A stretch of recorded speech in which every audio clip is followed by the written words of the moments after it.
সোমেশ্বরের উপর সেতু না থাকায় দুর্ভোগের সীমা নেই নেত্রকোনার দুর্গাপুরের লাখো মানুষের। প্রতিনিয়ত জীবনের ঝুঁকি নিয়ে নদী পার হতে হয় দূর দূরান্ত থেকে আসা পর্যটক সহ স্থানীয়দের। সেতুর কারণে থমকে আছে সীমান্ত এলাকার পর্যটন খাতের উন্নয়নও। স্থানীয়ভাবে কাঠের তৈরি সেতুটি সাময়িক সুবিধা দিলেও বর্ষা মৌসুমে তা কোনো কাজে আসে না। নেত্রকোনা থেকে খান রাসেলের পাঠানো প্রতিবেদন জানাচ্ছেন রেজওয়ান শরীফ।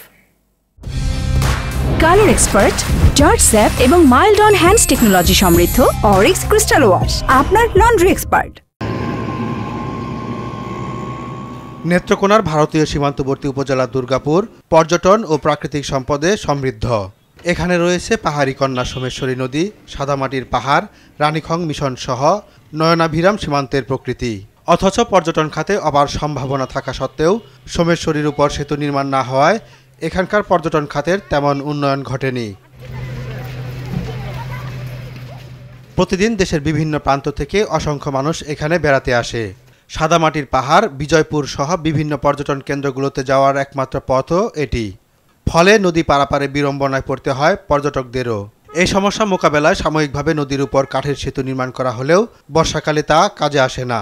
সাময়িকভাবে এখানে একটি কাঠের সেতু নির্মাণ করা হয়েছে, সেই জন্য আমরা খুবই উপকৃত হয়েছি। মানে যখন ছিল না তখন আমাদের অনেক অসুবিধা হতো। অনেক লোক এই পার থেকে ওই পার যাওয়ার জন্য ঘন্টার পর ঘন্টা দাঁড়ায় থাকতে হতো, মানুষকে রুগী নিয়ে দাঁড়ায় থাকতে হতো। আমাদের স্কুলে কলেজে যাতায়াতের জন্য অনেক ভালো ব্যবস্থা হয়েছে, এটার জন্য অনেক ধন্যবাদ। এই ব্রিজটা হচ্ছে এটা একটা সাময়িক ব্রিজ, এখানে ৩-৪ মাস থাকবে, তারপর বন্যা আসলে এটা আপনার ভেঙে যাবে। এই ব্রিজটা নির্মিত হওয়ার আগে এই 5 মিটার রাস্তা পারাপারের জন্য মানুষের 1 ঘন্টা সময় ব্যয় হইতো। মানুষ এখন বিনামূল্যে পারাপার হচ্ছে এবং কিছু সমুদয় অর্থ যেগুলো এখানে ব্যয় হয়েছে এবং যে অর্থটা উদ্বৃত্ত থাকবে সেই সমস্ত অর্থই মানব কল্যাণে, মানুষের সামাজিক কল্যাণে এই অর্থ ব্যয় হবে। পর্যটন খাতের প্রসার ও পর্যটক সহ স্থানীয়দের চলাচলের সুবিধার জন্য এই নদীর উপর কংক্রিটের সেতু নির্মাণের দাবি স্থানীয়দের।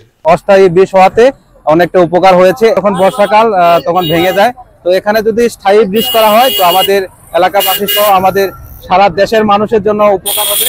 এটা প্রাণের দাবি, দুর্গাপুরের দাবি। এই দেশের একটা পর্যটন এরিয়া, এখানে মানুষ যাতে সুন্দরভাবে এসে আমাদের দুর্গাপুরের প্রাকৃতিক সৌন্দর্য, এখানে চীনামাটি পাহাড় এই উপভোগ করতে পারে।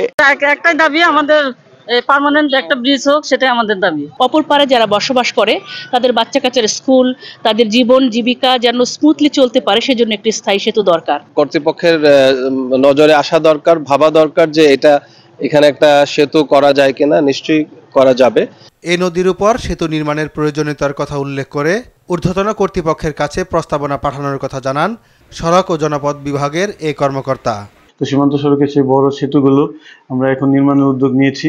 সেতুগুলো নির্মাণের জন্য ইতিমধ্যে আমরা ইসলামিক ডেভেলপমেন্ট ব্যাংকের অর্থায়নে PDPP তে সেতুগুলো নির্মাণের প্রস্তাব করা হয়েছে।